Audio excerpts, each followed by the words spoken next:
Muy bien, buenas para todos los discípulos allá del Centro Teológico Internacional Wesleyan en la sede de Miami, sobre todo para los directores internacionales del Centro Teológico Internacional Wesleyan. Para hoy vamos a continuar con nuestra clase en la asignatura de Introducción a la Teología del Nuevo Testamento. Para hacer un poco de recorderis, mis queridos discípulos, en la clase anterior estuvimos hablando acerca del canon del Nuevo Testamento, más específicamente de su formación, y dividimos la clase pasada en dos importantes ejes temáticos. El primero de ellos es ubicarnos en el contexto de las instituciones del judaísmo donde aparecieron cada uno de los libros del Nuevo Testamento y donde los apóstoles desarrollaron su predicación apostólica.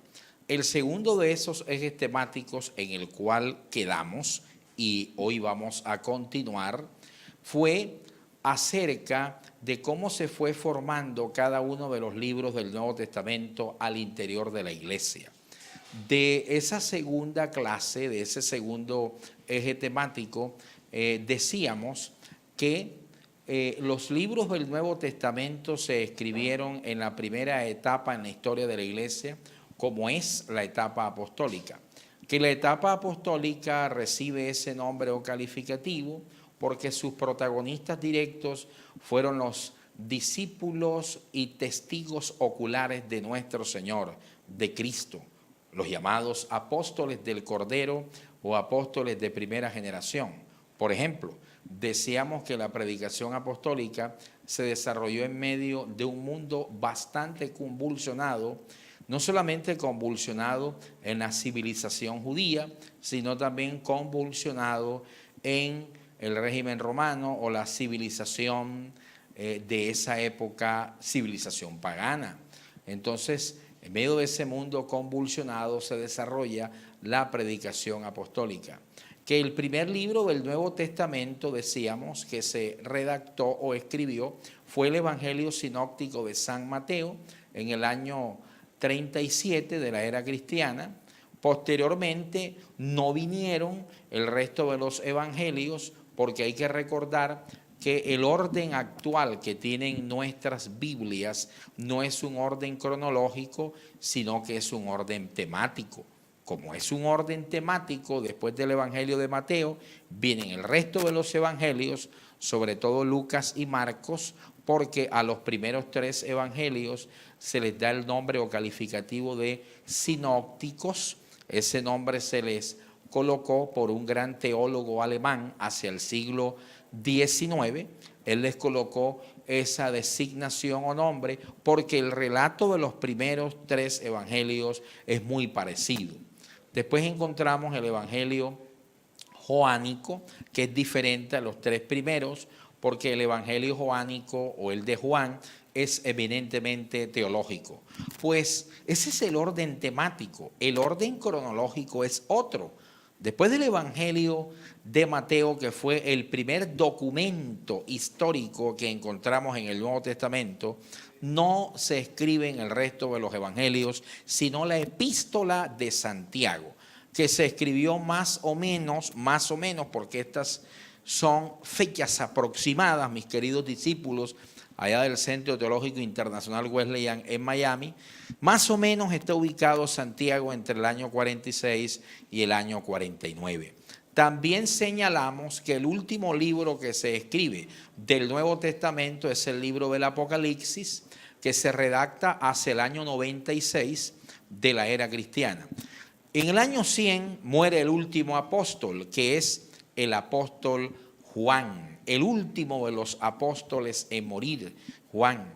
Cuando Juan muere, entonces finaliza la primera gran etapa en la historia de la iglesia, que es la etapa apostólica o etapa de los apóstoles de primera generación, y comienza una segunda etapa en la historia de la iglesia, que es la etapa patrística.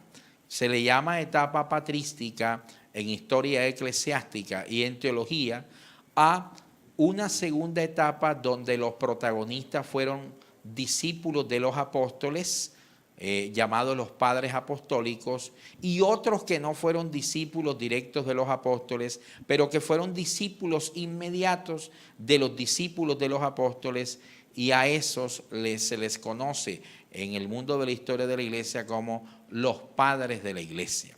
Se les da ese nombre porque fueron los primeros grandes teólogos, maestros, doctores de la fe en la antigüedad. Ocurre que en la antigüedad al maestro se le consideraba padre del discípulo. Tenemos testimonios tácitos de esta afirmación que estoy diciendo. Testimonios que encontramos en el Nuevo Testamento, pero también en el Antiguo. En el Nuevo, Pablo le dice a Timoteo, hijo mío, que en la común fe, si Pablo le dice a Timoteo, hijo mío, es porque se considera padre espiritual, padre en la fe de Timoteo. Pablo le dice a la iglesia, a los corintios, aunque ustedes tengan 10,000 años, sin embargo, ninguno es vuestro padre, porque el único padre que ustedes tienen en la fe soy yo, que los engendré en mis prisiones. Allá, en el Antiguo Testamento, más exactamente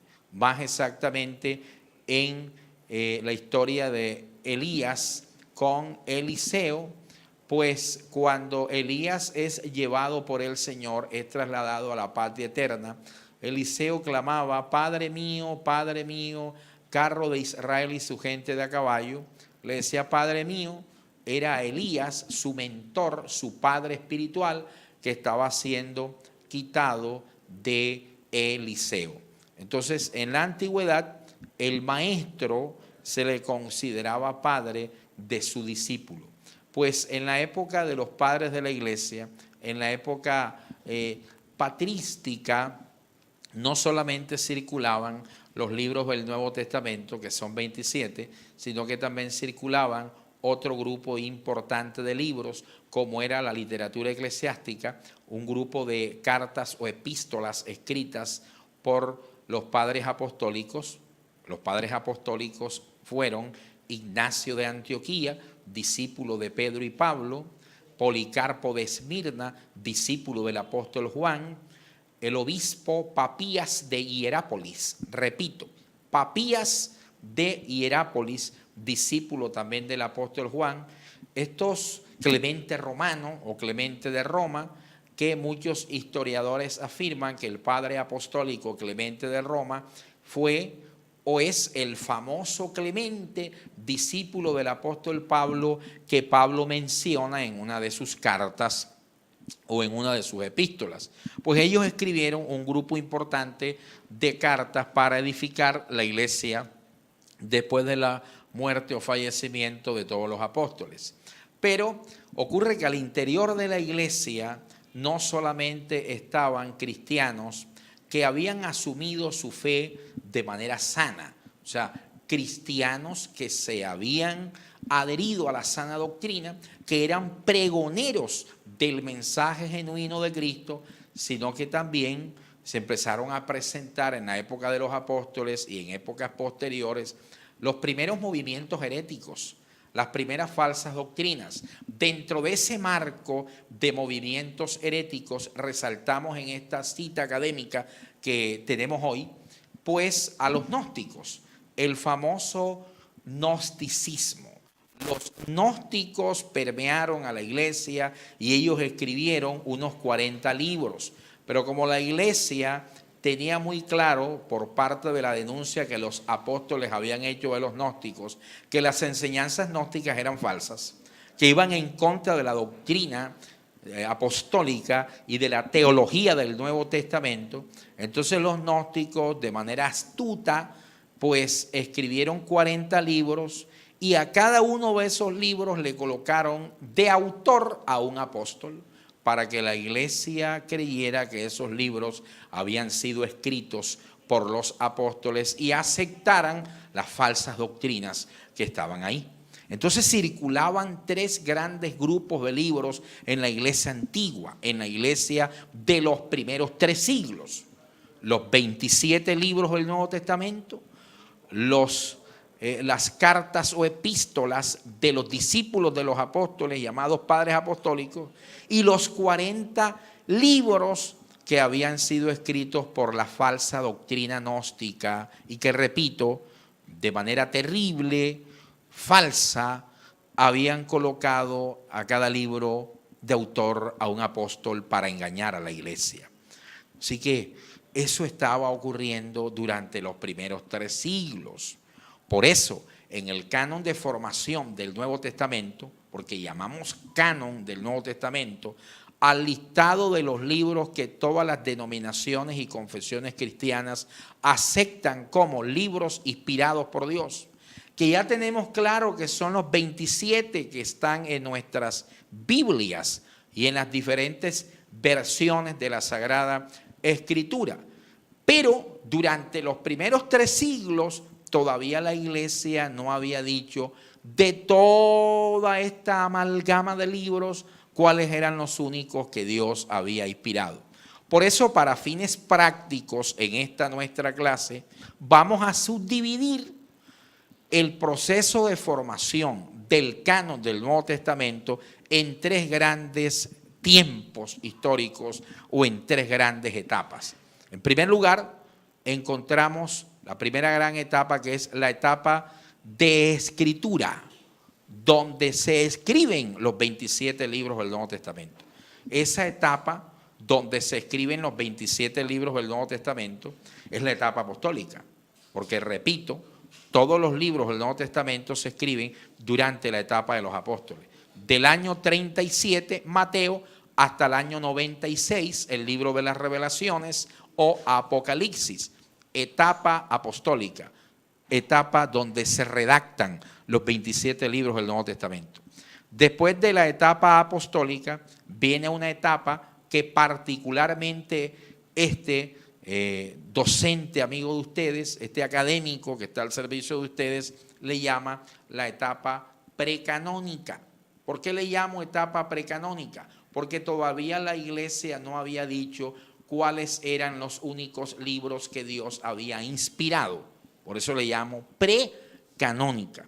Esa etapa precanónica va entre el año 100 de la era cristiana, cuando finaliza la etapa apostólica, hasta comienzos del siglo IV de la era cristiana. Etapa precanónica.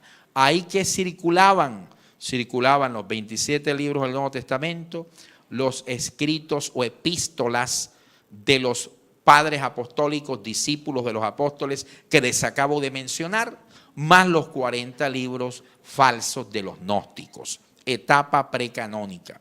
Y la tercera etapa en la formación del canon del Nuevo Testamento es la etapa canónica.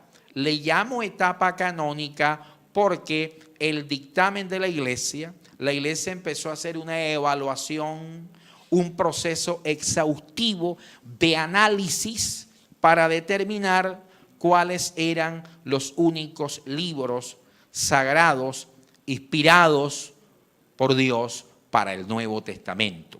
¿Eso cómo se dio? Se dio porque la iglesia convocó a sus autoridades. Y aquí me remito, mis queridos amigos y discípulos allá de Miami, al primer concilio cristológico primero de Nicea.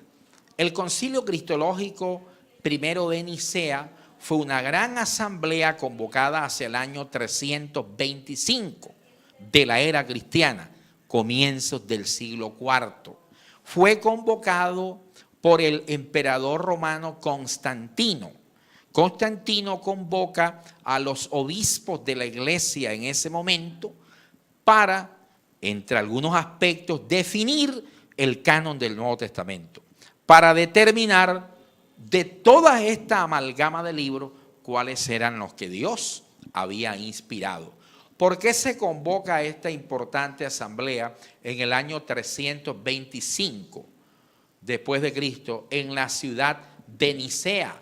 Porque años atrás, más exactamente en el año 200, un gnóstico llamado Marción, grábense este nombre por favor, Un gnóstico llamado Marción fue el primero que quiso decir cuáles eran los únicos libros que Dios había inspirado para el Nuevo Testamento. Y mire qué cosa interesante, mis queridos alumnos, que para el gnóstico Marción, de los 27 libros del Nuevo Testamento que datan de la época de los apóstoles, de esos 27 libros, para Marción, lo único inspirado por Dios era el Evangelio según San Lucas y las cartas de Pablo, las epístolas paulinas. Para él, para el hereje gnóstico Marción y para su comunidad gnóstica, eso era lo único que Dios había inspirado. Así que el gnóstico Marción se convierte en el primer líder que quiso fijar el número de libros inspirados en el Nuevo Testamento, lo que llamamos, quiso fijar el canon del Nuevo Testamento. Es importante que yo les diga esto porque trasladémonos a nuestro tiempo, a nuestra época. ¿No es esto muy parecido a lo que pretendió hacer el gnóstico Marción, diciendo que lo único que Dios había inspirado era el Evangelio de Lucas y las cartas paulinas, a lo que hizo el fundador de una terrible falsa doctrina de nuestros tiempos contemporáneos, la llamada falsa doctrina de los creciendo en gracia? El señor José Luis de Jesús Miranda, él, cuando estaba vivo, le enseñaba a sus incautos e ignorantes seguidores que de los 27 libros del Nuevo Testamento, lo único válido eran los escritos de Pablo, las epístolas paulinas. ¿De dónde tomó esto José Luis de Jesús Miranda, fundador de la secta de los creciendo en gracia? Pues del hereje gnóstico Marción, que vivió hacia el año 200 y que fue el primero que afirmó semejante exabrupto. Por eso la iglesia, hacia el 325, 125 años después de Marción, dijo, bueno, ya debemos fijar un precedente. Ya debemos determinar cuáles son los libros que Dios inspiró, cuáles son los libros sagrados para el Nuevo Testamento. Porque ya el canon del Antiguo Testamento había sido fijado. Ahora la iglesia, con sus autoridades, necesitaba también hacer lo mismo, decir cuáles eran esos libros que Dios había inspirado para el nuevo pacto, pacto de gracia o Nuevo Testamento.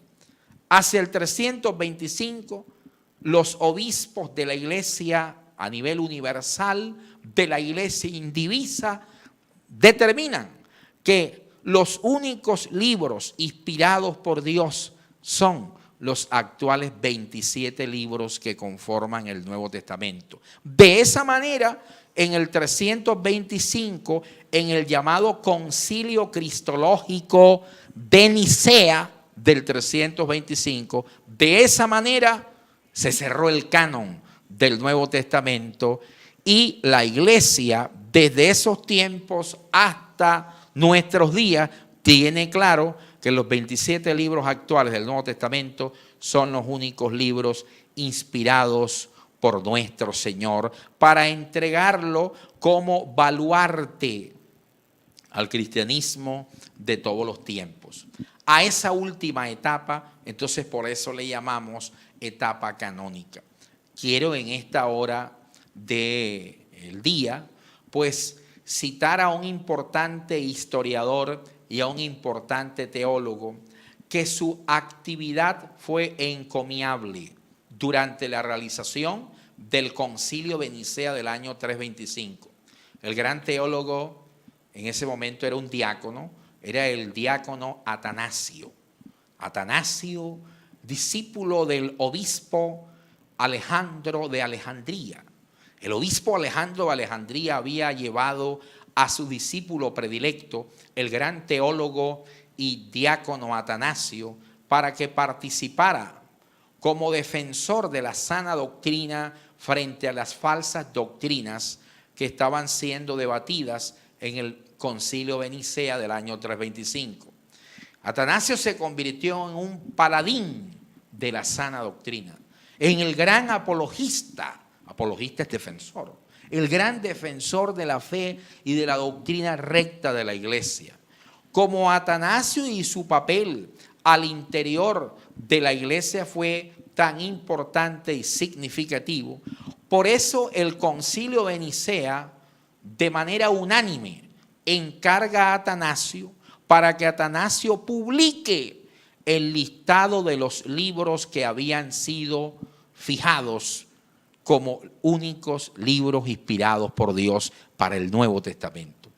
Qué encargo tan importante, qué obra tan coloquial y monumental hecha por el diácono y posteriormente el obispo Atanasio de Alejandría.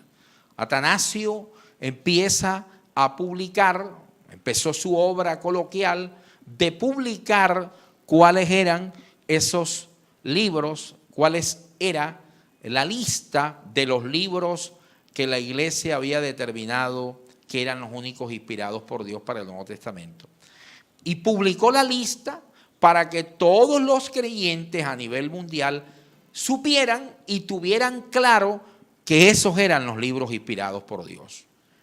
Y no solamente para que los creyentes supieran que esos eran los libros inspirados por Dios, sino también para que los creyentes a nivel mundial supieran que los 40 libros escritos por la secta gnóstica, por los gnósticos, eran libros falsos, libros apócrifos, así se les llamó, los apócrifos de los gnósticos, 40 libros.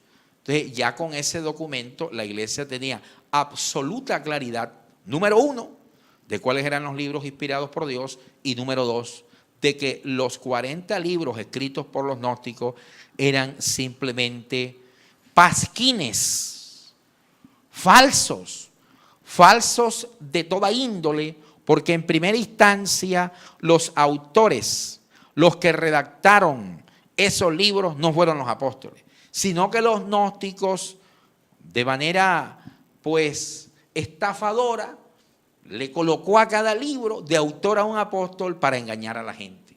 Y ya la iglesia tenía esa absoluta claridad.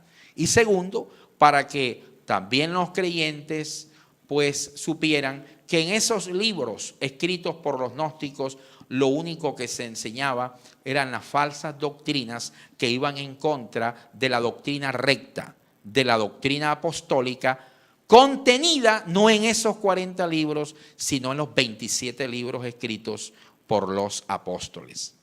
Atanasio publica la lista de los 27 libros inspirados por Dios a través de un libro titulado Pascua de Resurrección.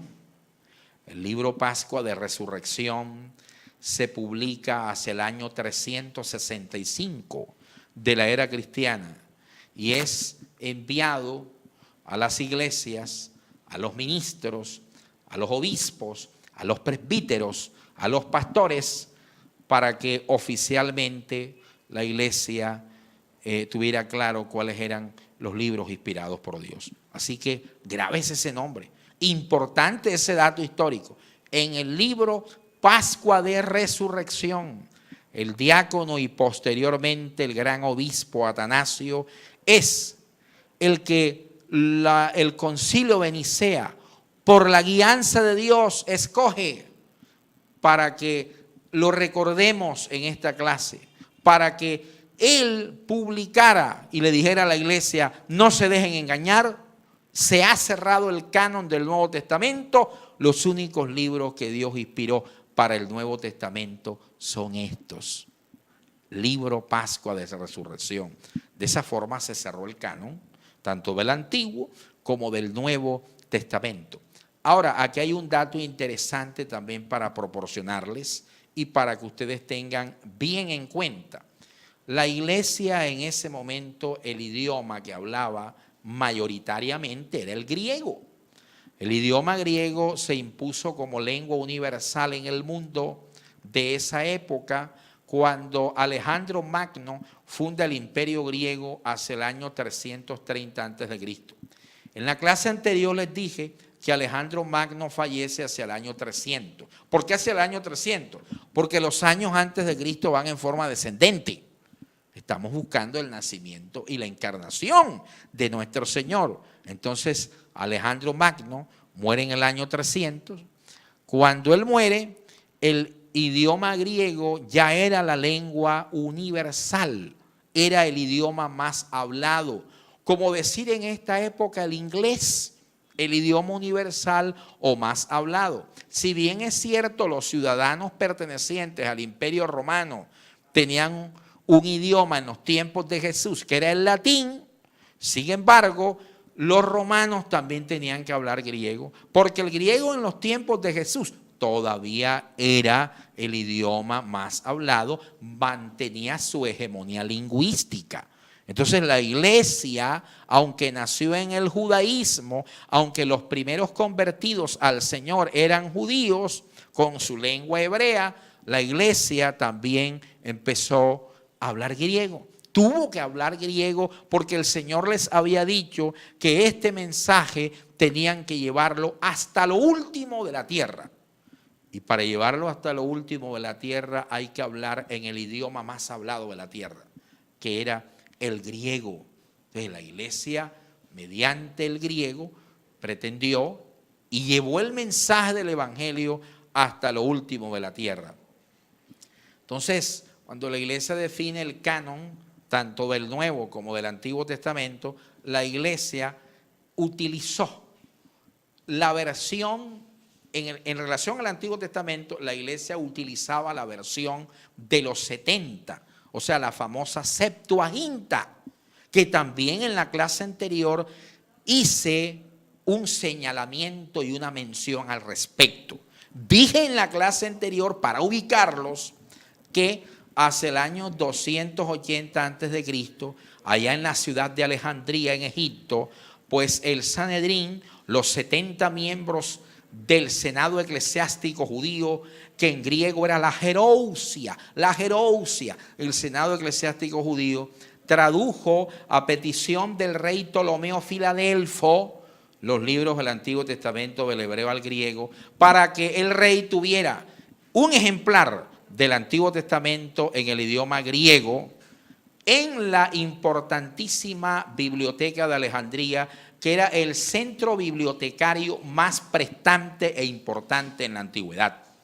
La biblioteca de Alejandría, recuerden, era considerada una de las maravillas del mundo antiguo. Entonces la Septuaginta era la versión de los 70.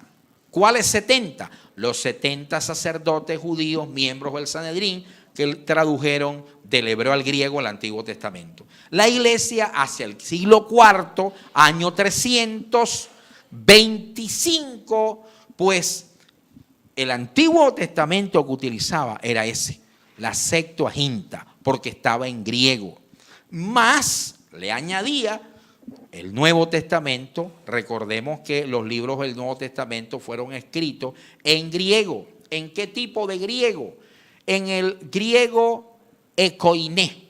El griego ecoiné era un dialecto, se le llamaba dialectos ecoiné. El griego koiné era el griego popular, el que hablaban la mayoría de las masas. Pues en ese griego los apóstoles escribieron los 27 libros del Nuevo Testamento. Entonces, hacia el siglo IV la iglesia tenía la Biblia completa, por un lado el Antiguo Testamento traducido al griego y por el otro lado el Nuevo Testamento que estaba escrito en griego. Esa era la Sagrada Escritura de la iglesia. Esa era la Biblia que la iglesia usaba. Así que analicen ustedes, el definir el canon del Nuevo Testamento no fue de la noche a la mañana. Sí, si comparamos la escritura, el proceso de escritura de los libros del Antiguo Testamento con los libros del Nuevo Testamento, el Nuevo Testamento se escribe rapidito. El primer libro que se escribió del Antiguo Testamento, si hacemos una comparación rápida en esta primera parte de nuestra clase, El primer libro del Antiguo Testamento que se escribió, según los historiadores, no fue Génesis. Porque recordemos que la Biblia está organizada, nuestras Biblias actuales, en orden temático más no cronológico. Génesis escribe, Job fue el primer libro del Antiguo Testamento que se escribió, no Génesis. Job más o menos se escribe hacia el año 1800 antes de Cristo. El último libro del Antiguo Testamento que se escribe es Malaquías, hacia el año 400 antes de la llegada o encarnación de nuestro Señor a esta tierra. 1400 a 1500 años duró el proceso de escritura de los libros del Antiguo Testamento. En el Nuevo Testamento es diametralmente diferente. Mateo en el año 37 y Apocalipsis en el año 96. Por favor, saquen cuentas. Estamos hablando de 59 a 60 años. Así que el Nuevo Testamento se escribe rápido, porque la revelación de Jesucristo había que escribirla rápido, porque la misión de la iglesia era revolucionar con la palabra de Dios ese mundo convulsionado que necesitaba, como el de hoy, la Escritura y la revelación de Jesucristo. Entonces el Nuevo Testamento se escribió de manera rápida, pero eso es una cosa totalmente diferente a lo que vino después. Cuando mueren los apóstoles, entonces la iglesia de manera concienzuda, progresiva, de manera sabia, analítica, empieza a mirar cuáles eran los libros del Nuevo Testamento inspirados por Dios, y eso sí que duró mayor tiempo, porque la iglesia ya tuvo a ciencia cierta que los únicos libros inspirados por Dios eran esos 27 libros del Nuevo Testamento hacia el año 325 con el Concilio de Nicea. Por eso es responsabilidad nuestra todo este proceso. Dios nos está llamando y aquí aprovecho este momento para instarles, para exhortarles en nombre de Cristo a que continúen con dedicación, con vocación, con amor este proceso de formación que han iniciado, y que van a encontrar muchas piedras en el camino para que ustedes no se preparen y no se formen, pero no importa, seguiremos hacia adelante, porque en nosotros está la responsabilidad de presentarnos delante de Dios como obreros aprobados, como obreros capacitados, aptos para que el Dios perfecto y excelente nos pueda usar con excelencia. Por eso este proceso con el Centro Teológico Internacional Wesleyan, sede Miami, es fundamental para que usted pueda adquirir esas herramientas que le van a permitir empoderarse y servir a Dios como un obrero idóneo para toda buena obra. Vamos a un corte, a un break, y ya continuamos con nuestra segunda parte.